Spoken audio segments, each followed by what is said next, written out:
The online and mobile payments sector is a large and evolving market, and one that has seen new heavyweight players emerge in recent months. Today, internet giants like Google and Amazon are developing digital wallet systems, and social media companies are trying to stake their claim in the mobile payment sector as well. To speak with us about the future of mobile and online payment is Jeremy Quintner. He is a staff writer for Inc. magazine. So, who are some of the biggest players right now in the mobile space, in the mobile payment space, I should say? Sure. Some of the biggest players right now are basically any company that has a consumer face that does business with consumers. So some of the ones that you've mentioned already are Amazon and Google. Facebook and Twitter are recently getting into the payments space. Walmart is trying to bring checking accounts right to the cash register so that electronically you can pay through your checking account at the cash register at Walmart. The list essentially goes on and on and on. So, what's the advantage? Why do they want to control the payment part of it? I mean, it used to be Visa, MasterCard, American Express were the three big ones that had set up the infrastructures and all the point of sale terminals and all the places you could swipe, and they would charge some percentage, right? But what's the advantage to Apple or Google or Walmart to own that part of the transaction? Well, if you own the transaction, you own all the revenue that comes from the transaction. So I think that's the primary motivation. But you're also controlling more of the sort of branded customer experience. So Amazon, for example, leverages its entire network of I don't know how many hundreds of millions of consumers and allows them to pay through Amazon Pay. It's just a little button embedded in the Amazon experience. They collect the whatever revenue would accrue to the transaction, and it's a closed loop. So I buy from Amazon, Amazon processes my payments, and I never leave. So that gives me a lot of dedication, I suppose, to some of these brands that are controlling the payment process. And so, I've been a relatively early nerd, and I've been using my Google phones in the last couple of years to pay for every taxi cab by touching it on the back of the. That's in New York. That's in a relatively small, constrained area. Now Apple's kind of launching its pay system. Are these payment systems secure? Is something that I haven't necessarily thought too much about. That, I think, is one of the big stumbling blocks for all of these payment systems, especially the mobile payment systems.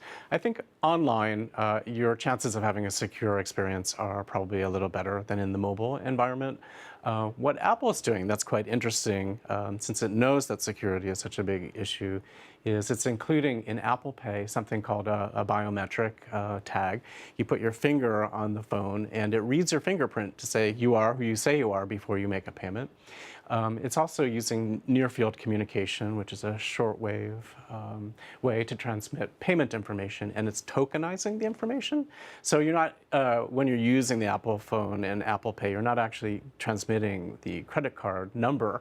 What you're doing is you're transmitting a token that stands in for that transaction, and that gets settled later. So I think that's kind of an advance. It's not entirely new. Other companies have been working on that for a while, but because Apple has such brand and cachet, they're likely to push the argument here in terms of what a new standard might be. And it seems that hundreds of years ago, or maybe a couple of hundred years ago, money was this kind of dirty thing. You had people walk around with your bags of cash because who wants to touch those coins and those dollars which have been out there among who knows, right? And then we kind of got to this cash paper currency. Then we got to these plastic things. Now we're getting into these other kind of virtual currencies. Where do you see all this headed? Well, I think my guess is probably as good as anybody's, but I have some ideas. I mean, I think that at some point there will be kind of a merging specifically of the mobile technology with virtual currencies, and the idea of payment won't be located so much in a kind of dollar source or pennies. It'll just be payment.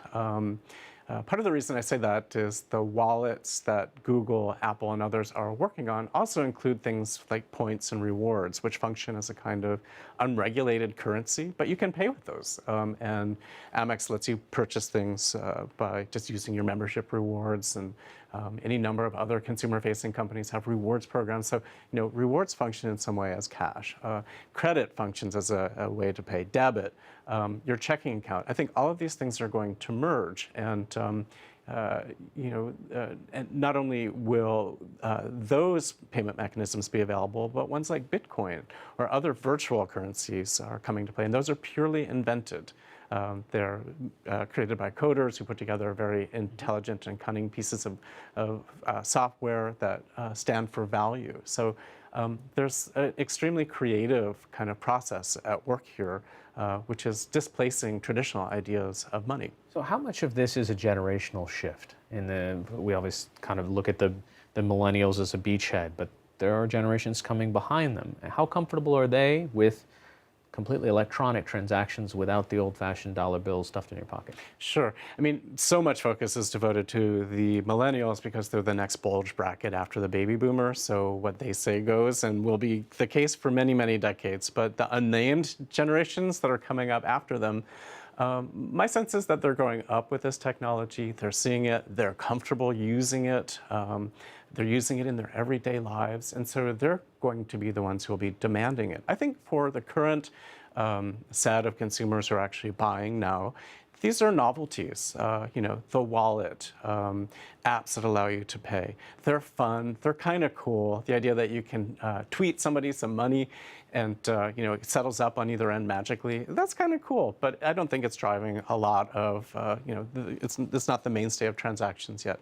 However, that will change, and I think that will change pretty quickly, probably within the next 10 to 15 years. All right, Jeremy Quitner of Inc. Magazine, thanks so much. Thank you for having me.